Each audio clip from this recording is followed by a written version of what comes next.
Günlerden 31 Ekim 2020. Dağlarından yağ, ovalarından bal akan Ege'nin güzel incisi Aydın ilinin Eğrikavak köyündeyiz. Yani benim köyüm.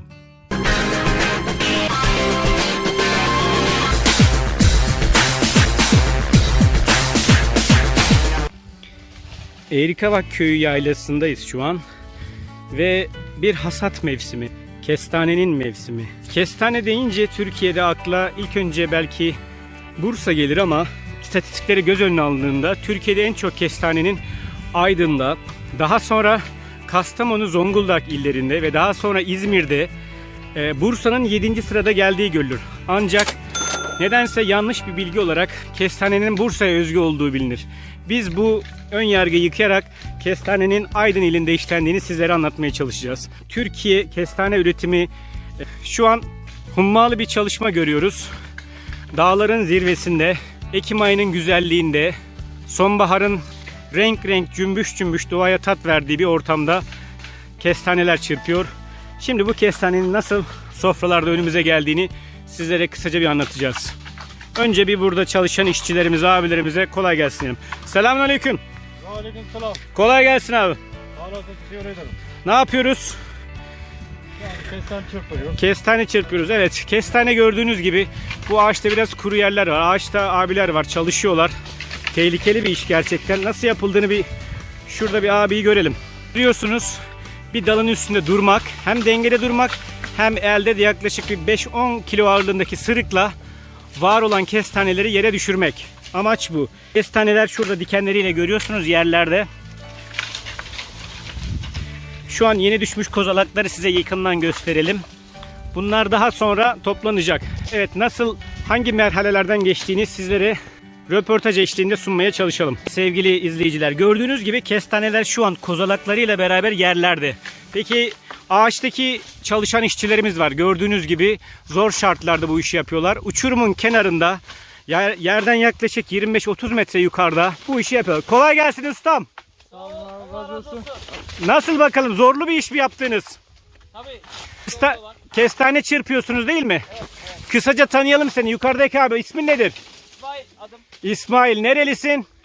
Aydınlıyım, buralıyım. Aydınlısın. Evet, memnun musun Aydın'da yaşamaktan? Tabii ki. Evet kardeş, senin ismin nedir? Mehmet Fatih. Mehmet Fatih. Sen bu köyden misin? Köydenim. İyi bakalım, kolay gelsin. Sağ olasın. Evet, burada bir abimiz daha var. Onun yanına doğru ilerliyoruz şimdi. O yerden çırpıyor. İşin kolayına mı kaçtı bilmiyoruz ama.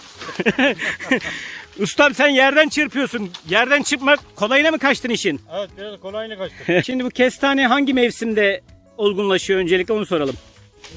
Öncelikle bu hasat Ekim ayında başlanır Evet. ve Ekim'in 16-17'de sezonu kapatırız. Sezonu kapatırız. Evet. Peki yani şu an yöntem bu mu? Teknoloji gelişiyor her yerde ama bu sırıklarla mı düşüyoruz? Şimdi teknoloji bu ama ileri zamanda Allah'ın izniyle yetişir yani. Öncelikle bu ağaçtan bunları çırpıyoruz değil mi? Evet. Bunlar bayanlar topluyor. Bayanlar topluyor. Evet, bayanlar topluyor ve çuvalların için katıyoruz. İleride aşağıda kuyu var. Kuyunun için katıyoruz. Peki kuyunun içinde katıyoruz. Birileri almıyor mu o kuyudan?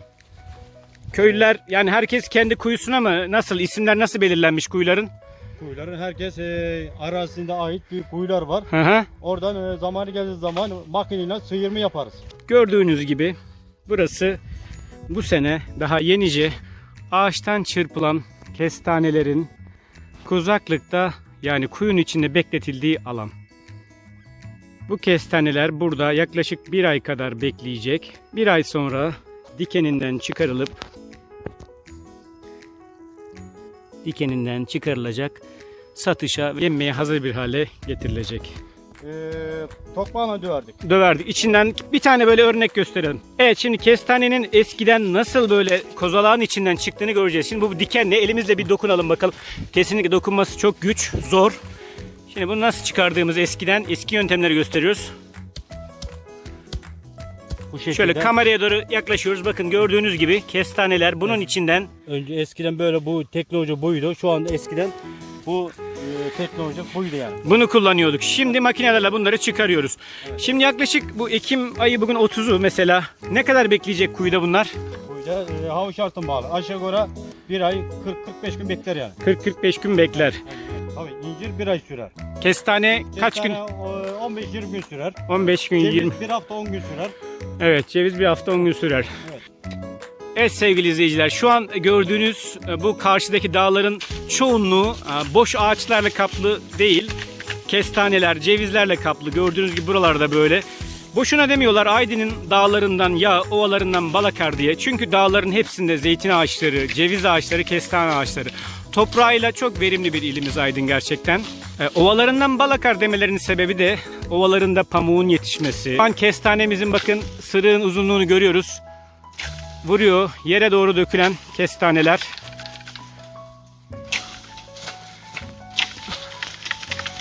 Bu manzara gerçekten sanatla doğanın birleşmesi. Çiftçinin hasat aldığında yüzündeki mutluluğun bu sonbahardaki güzellikler kadar iyi olmasını temenni ediyoruz. Emeğinizin karşılığını alabiliyor musunuz? Şükür alabiliyoruz.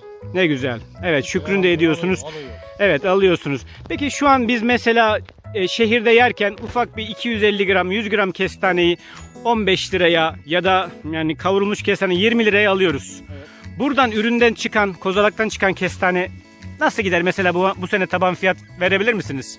Bu da şu anda taban fiyatı 10-15 arası. 10-15 arası. Evet. Biz bunu 150 gramını yiyoruz. Demek ki varana kadar bayağı arada bir fiyat değişiyor. Arada bayağı bir mesafe var.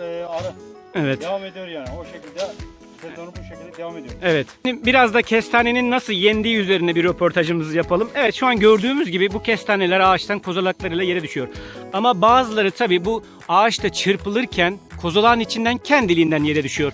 Bakalım örnek bulabilir miyiz buralarda, bir bakıyoruz. Evet, şurada gördük yerde dikeninden ağaçtan çırpılırken kendiliğinden yere düşmüş kestaneler var. Bu kestanelerin köy dilinde farklı bir adı var. Evet, elde görüyoruz. Bu kestanelere ne diyoruz? Kestane şu an biz akkın deriz. Akkın. Çünkü hani kozalağından düşüp dışarıya aktığı için akkın diyoruz biz bu Evet. kestane. Kestane Evet. ona da akkın deriz yani. Tamam, bu kestaneleri nasıl yemeliyiz? Akkın kestaneyi nasıl yemeliyiz örneğin? Kestane akkın sıcak suyla haşlarız. Evet. Haşladıktan sonra sıcak sudan çıkarız.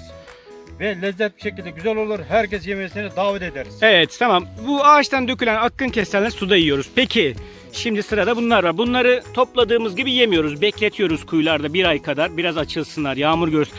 Bu kozalaktan çıkan kestaneleri nasıl yemeliyiz? Kızaktan çıktıktan sonra tabii onları işinde 40-45 günde bozanın içinde bekliyor. Beklediği için. Evet. Biraz lezzetli olgunlaşıyor. Evet. 40-45 gün bekledikten sonra kuyudan çıkarıyoruz. Sonra lezzetli bir şekilde yiyoruz. Bunu suda mı yapıyoruz yoksa ateşte közleme mi yapıyoruz? E, Dikenden çıkanları. közde. Közde. Bunlar daha güzel. Evet, Evet. burada bir şey öğrenmiş olduk sevgili izleyiciler. Ağaçtan kendiliğinden düşen kestaneleri suda pişiriyoruz. Ama dikenin içinden çıkan, evet şu an dikenin içinden çıkan kestaneleri de közleme olarak yiyoruz. Biz sofralarımızda bunu lezzetle yerken bunun ne kadar zorluklarla soframıza geldiğini sizlere kendi dilimizde anlatmaya çalıştık. Umarım hoşunuza giden bir video olmuştur. Kestane hakkında sizlere bilgilendirici açıklamalar sunmuşuzdur. Şimdi sizleri doğanın güzel manzarasıyla baş başa bırakıyorum.